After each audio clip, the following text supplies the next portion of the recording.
Okay, here it is all mounted. I've got a screw in it. I'm going to probably put another one in there just for giggles. And yeah, that's it. It's all fully polyurethane and everything. I thought there was something else I wanted to mention about this, but can't remember at this time. So yeah, this is pretty nice having this available to bend forward like that so you can access it. Ugh. That's pretty heavy. Hang on. There we go.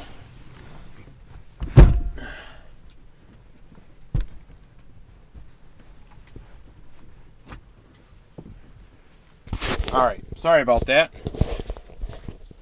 Alright, there we go.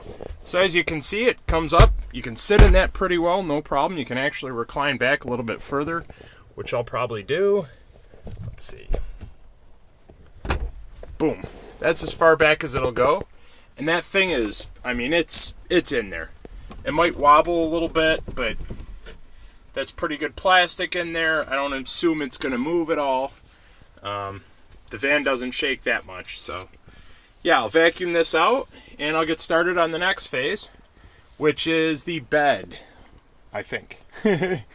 But hopefully you guys like it. Let me know what you think in the comments. It's taken me a lot of time to get here, so yeah. Alright guys, thanks for watching.